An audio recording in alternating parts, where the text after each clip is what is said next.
Mon mari m'a insulté pendant des années en me disant que je n'étais rien.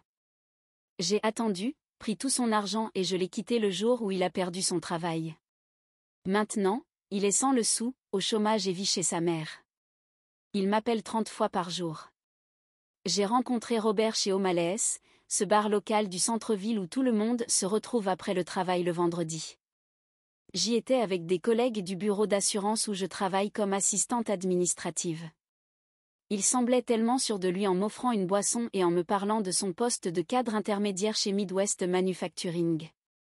Il avait cette façon de me faire sentir spécial, comme s'il m'avait choisi parmi toutes les personnes présentes. Nous nous sommes mariés après 2 ans de relation. Mes amis pensaient que c'était rapide, surtout Kira, ma meilleure amie depuis le lycée, mais j'étais si sûre de moi.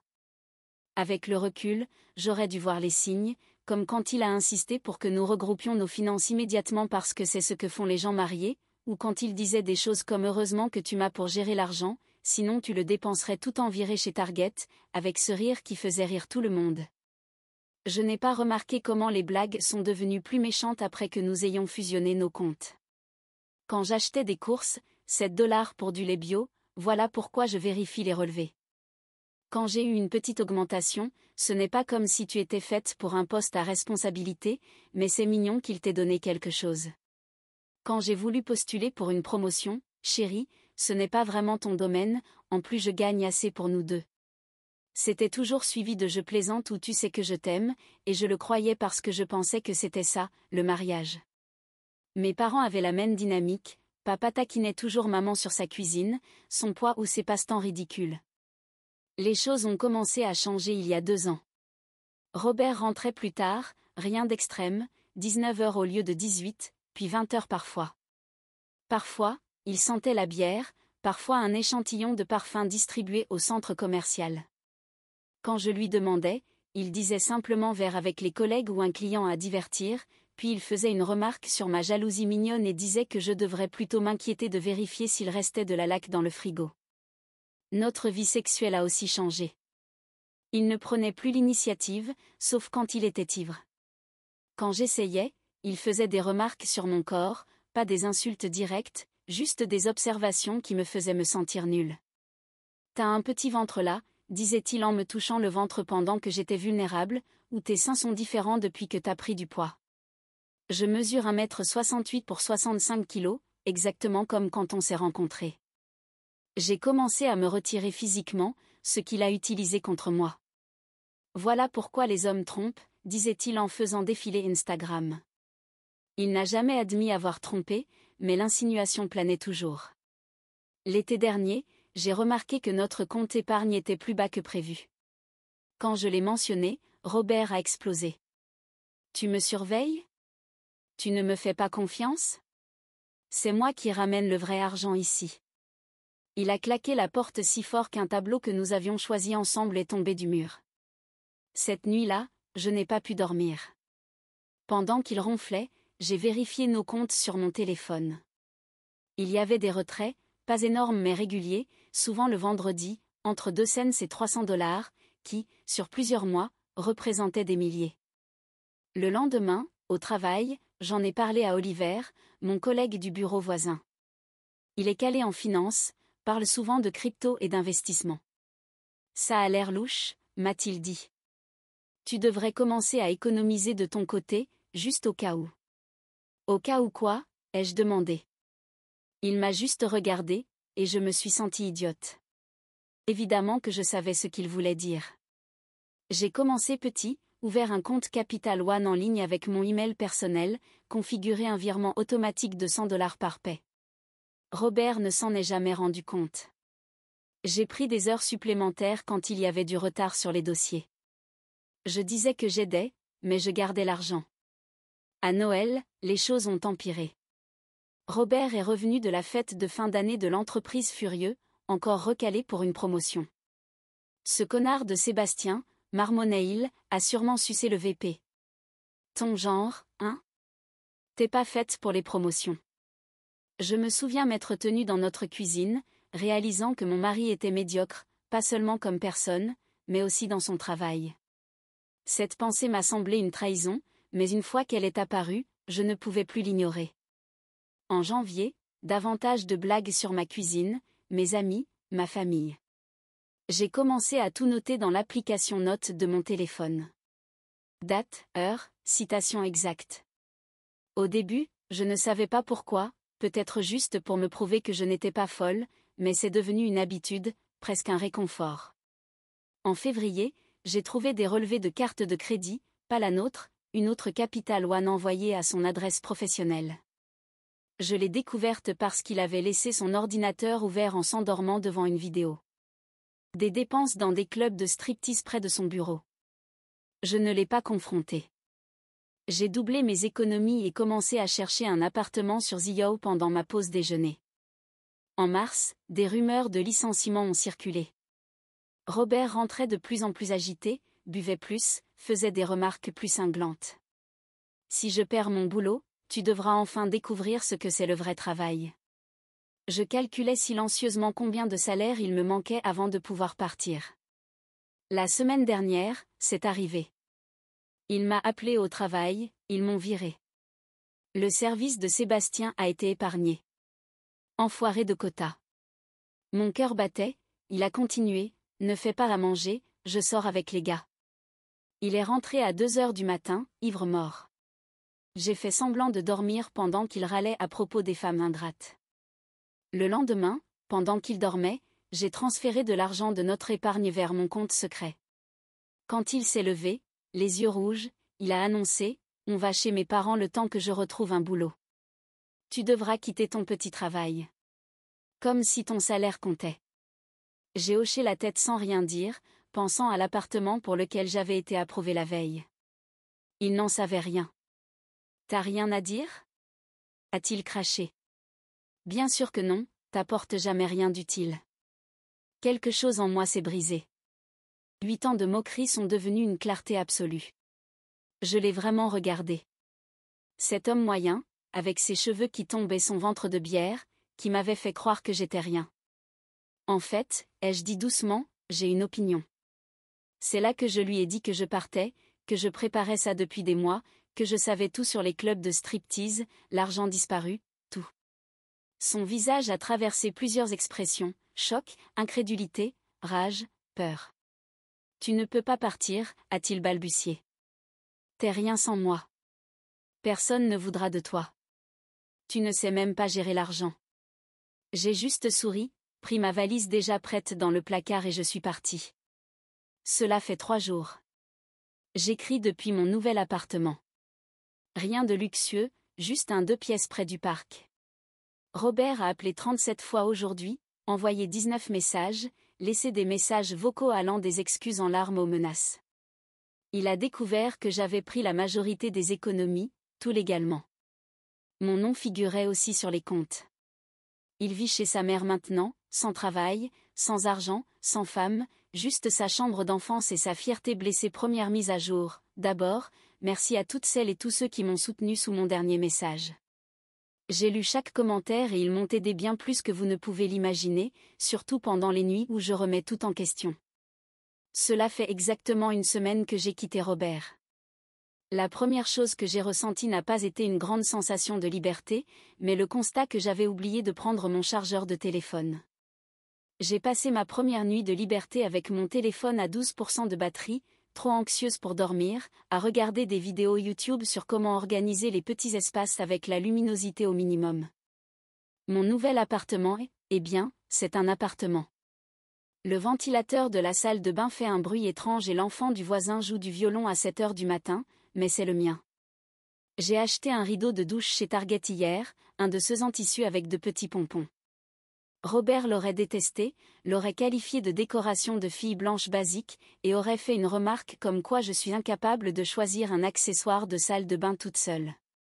Parlons de Robert, 127 appels en 7 jours, 89 messages, 15 messages vocaux. Cela a commencé par « Bébé, je suis désolé, reviens » et a évolué vers « Sale ingrate, t'es rien sans moi ». Le dernier message était juste lui en train de respirer lourdement pendant 2 minutes.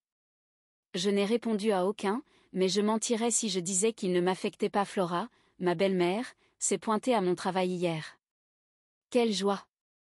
Elle pleurait, disant que Robert ne mange plus, ne se lave plus, parle tout le temps de ce qu'il a perdu. Une partie de moi s'est sentie coupable, puis elle a dit, il est désolé pour les clubs, tu sais, les hommes ont parfois juste besoin d'attention quand leur femme, tu vois. Et juste comme ça, la culpabilité a disparu. Je ne lui ai pas parlé du jeu, des reçus que j'ai trouvés pour des sites de poker en ligne dans ses mailles, ni des 23 000 $ de dettes de carte de crédit qu'il cachait, ni des prêts à taux exorbitants. Elle pense sûrement encore que je suis la méchante qui a abandonné son précieux fils quand il a perdu son travail. Le plus étrange, c'est ma routine quotidienne, faire du café pour une personne, faire les courses pour une personne. Il s'avère que je détestais le pain que Robert insistait pour qu'on achète. Rentrer dans un appartement silencieux au lieu d'être accueilli par une liste de choses que j'ai mal faites. Je me surprends encore à attendre sa réaction, puis je me rappelle que je n'ai plus besoin de sa permission. Kira est formidable. Elle vient avec de la nourriture à emporter, m'aide à disposer mes meubles, ne dit rien quand je pleure pour des bêtises comme ne pas savoir quelle marque de lessive acheter parce que c'était toujours Robert qui s'en occupait. Hier, j'ai fait une crise dans le rayon rangement de Target parce que je ne savais pas quel cintre choisir. Elle m'a juste tenue dans ses bras pendant que je pleurais sur les cintres en plastique contre ceux en velours. Dignité absolue. Les choses financières sont compliquées. Robert a enfin découvert que j'avais déplacé la majorité de notre épargne. Il dit à tout le monde que je l'ai volé, oubliant opportunément que mon nom était aussi sur les comptes et que je n'ai pris que ce que j'avais contribué au fil des années. Son ami Sébastien, celui qui avait obtenu la promotion, m'a envoyé un message sur Facebook. Il m'a félicité. Apparemment, Robert avait passé des mois à le calomnier, à utiliser des insultes, à saboter son travail. C'est la vraie raison de son licenciement, pas une réduction d'effectifs. Hier soir, j'ai commandé une pizza avec de l'ananas, ce que Robert appelait de la nourriture pour les gens sans goût. Je l'ai mangé sur mon nouveau canapé, celui bon marché qu'il aurait détesté, en regardant cette émission de télé-réalité qu'il disait abrutissante, en portant un legging Target qu'il appelait des fringues de fainéante. La pizza avait le goût de la liberté. Un peu froide, un peu solitaire, mais à moi. Je sais que ce texte part dans tous les sens. Je pars dans tous les sens. Une minute je suis fière, la suivante je doute de tout. Ce matin, j'ai passé 20 minutes devant le miroir à essayer de voir ce que Robert voyait, cette personne stupide et inutile qu'il décrivait. Mais tout ce que j'ai vu, c'était moi. Fatigué, un peu effrayé, mais encore debout. Il est toujours chez sa mère, toujours sans emploi, toujours à m'appeler. Son dernier stratagème, c'est de demander aux femmes de ses amis de me contacter pour dire à quel point tout le monde est inquiet, que je détruis une famille. Pendant ce temps, j'apprends à construire une vie qui m'appartient. Deuxième mise à jour, je n'avais pas prévu de faire une autre mise à jour si tôt, mais après ce qui s'est passé aujourd'hui, j'ai besoin de poser les choses par écrit. Tout a commencé avec une livraison, juste une commande banale sur une application de restauration, de la nourriture thaïlandaise du restaurant près de mon nouvel appartement. Je travaillais de chez moi parce que l'installation de l'Internet devait enfin avoir lieu. La sonnette a retenti et j'ai ouvert la porte sans réfléchir. Ce n'était pas le livreur. C'était Robert. Il tenait un bouquet de fleurs du supermarché, encore dans l'emballage plastique, avec l'étiquette 9,99 €, bien visible. Il avait maigri, n'était pas rasé, portait ce vieux sweat de l'université de Washington qu'il a depuis la fac.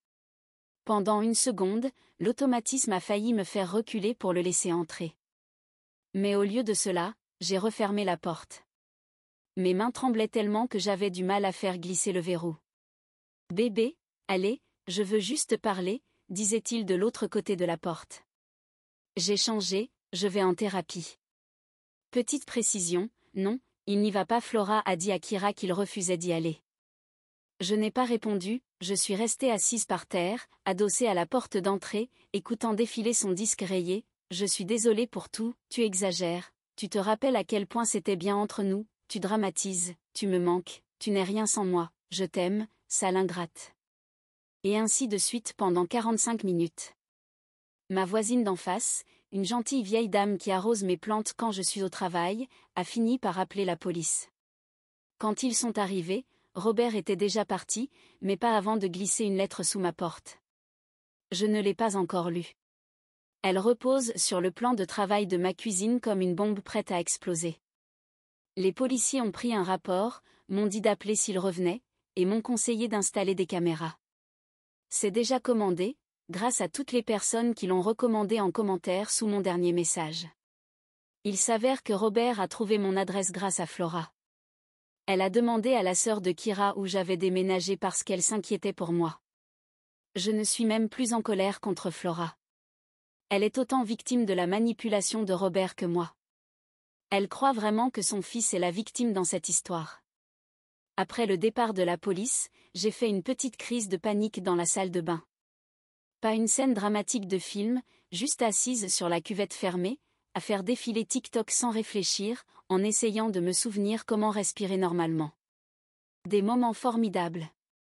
J'ai appelé le travail pour poser le reste de la journée, mon patron a compris, apparemment elle a vécu quelque chose de similaire. C'est étrange combien de personnes partagent leurs histoires dès qu'on commence à raconter la sienne. Kira est passée après son dernier rendez-vous. Elle a apporté du vin et ses petits apéritifs surgelés de Trader Joe's qu'on mangeait à la fac. On n'a pas parlé de Robert. On a regardé une émission de télé-réalité ridicule et essayé de deviner si la tache bizarre sur mon plafond ressemblait plus à un canard ou à un lapin. Le truc qui me trouble le plus, c'est que quand j'ai vu Robert aujourd'hui, il m'a semblé petit. Pas physiquement, enfin si, il a perdu du poids, mais surtout diminué. L'homme qui m'a fait sentir minuscule pendant des années semblait tout à coup tellement moins effrayant que l'ombre qu'il projetait dans mon esprit. Ne te méprends pas, j'ai encore peur. Je suis en colère. Je suis triste. Mais surtout, je suis fatiguée. Fatiguée de sursauter chaque fois que mon téléphone vibre. Fatiguée de vérifier sans cesse dans le rétroviseur si sa voiture me suit. Fatiguée de cette impression de vivre dans l'attente de la prochaine explosion. Quelques nouvelles d'autres fronts, j'ai changé tous mes mots de passe une nouvelle fois. J'ai enfin mon propre compte sur une plateforme de streaming. Adieu la liste de visionnage de Robert. J'ai commandé une sonnette avec caméra. J'ai commencé une vraie thérapie, pas le genre bidon que Robert prétend suivre. J'ai adopté un chat dans un refuge. Elle s'appelle Patate et elle juge absolument tout ce que je fais. Le plus bizarre, c'est que la vie continue. Mon lave-vaisselle doit toujours être vidé. Mes plantes ont toujours besoin d'eau. Patate a toujours besoin que sa litière soit changée. Le monde ne s'arrête pas juste parce que ton ex-mari fait une crise publique devant ta porte. Ah, et le livreur est finalement arrivé. La nourriture était froide, mais je l'ai quand même mangée. La lettre est toujours là sur le plan de travail. Une partie de moi veut la brûler. Une autre veut la lire.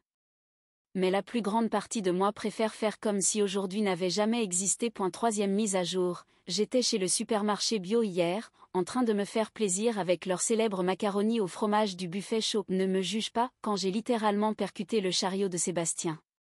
Oui, ce Sébastien. Celui que Robert avait accusé d'être responsable de son licenciement. Tu connais ce moment gênant où tu croises quelqu'un que tu connais mais tu ne sais pas si tu dois le saluer ou faire semblant de ne pas l'avoir vu. Multiplie ça par 1000 quand c'est l'ancien collègue de ton ex-mari, celui qui l'a accusé d'avoir ruiné sa vie. Mais Sébastien a simplement souri et m'a demandé comment j'allais. On a fini par aller boire un café ensemble au coin des tentes du magasin. Ce qu'il m'a dit explique beaucoup de choses. Robert n'a pas été licencié à cause de coupes budgétaires. Il n'a pas non plus été remplacé par Sébastien. Il a été viré parce qu'il falsifiait les notes de frais. Ses prétendues réunions clients dans des clubs de striptease, il les faisait passer pour des dépenses professionnelles.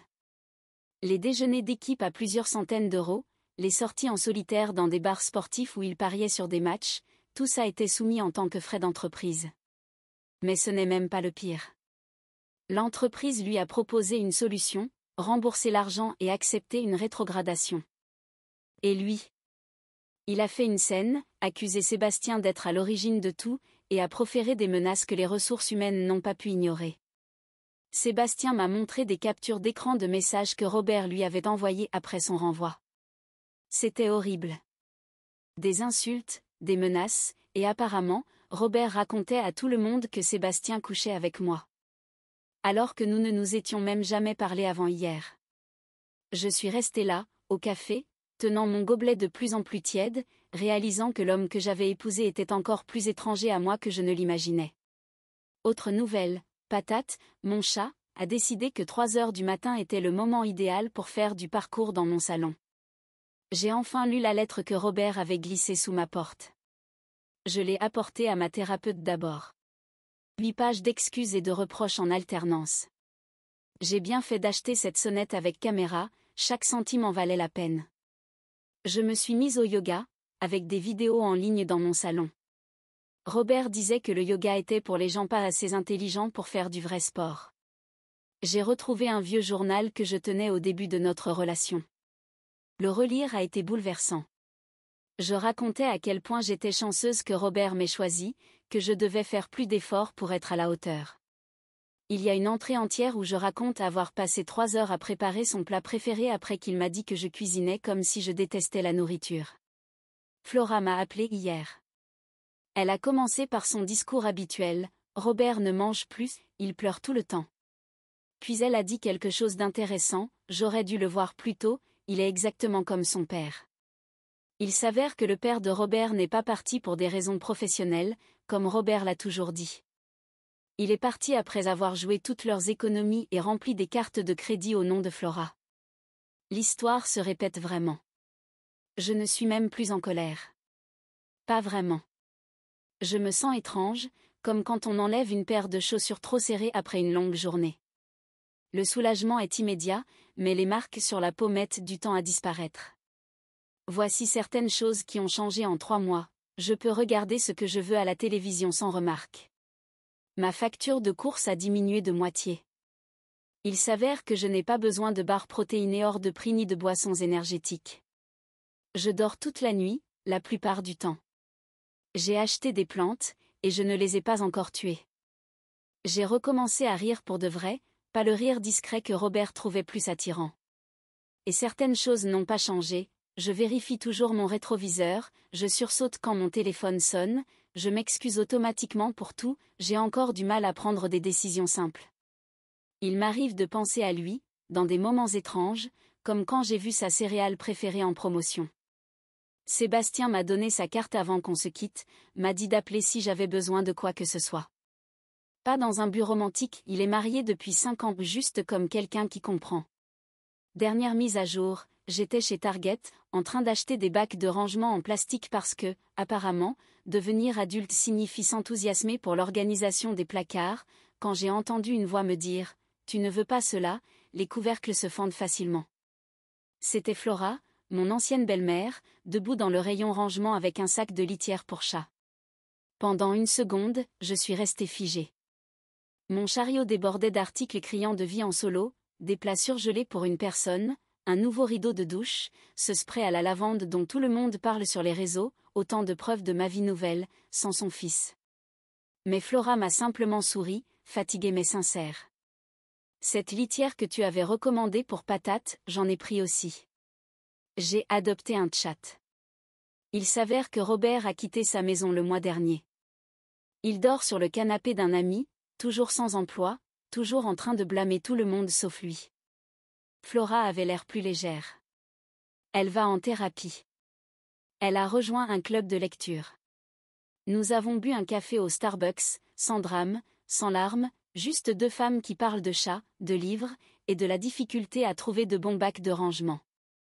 Elle m'a dit, je suis désolée. Pas seulement pour lui. Pour moi aussi. De ne pas avoir vu plus tôt. Il est tellement comme son père, et moi, je ne voulais pas l'admettre. Depuis ma dernière publication, voici ce qui a changé, j'ai déménagé dans un appartement un peu mieux, celui-ci a un lave-vaisselle. Patate a accepté que 3 heures du matin ne soit pas l'heure du parcours d'obstacles. J'ai enfin bloqué Robert partout après sa dernière crise. J'ai eu ma première vraie carte de crédit à mon nom. J'apprends à cuisiner, même si mon détecteur de fumée est mon critique le plus honnête. Ce qui est le plus étrange dans la guérison, ce sont les moments banals, me rendre compte que j'achetais automatiquement les encas préférés de Robert pendant des mois, avant de me souvenir que je déteste les chips au vinaigre. M'excuser auprès de la machine à café quand je la bouscule par erreur. Je travaille encore sur ces excuses automatiques. Quelques victoires, petites peut-être, mais immenses pour moi, j'ai commandé à manger sans vérifier le prix 3 fois. J'ai mis du rouge à lèvres rouge alors que Robert disait que ça me faisait paraître vulgaire. J'ai utilisé les serviettes moelleuses un mardi ordinaire.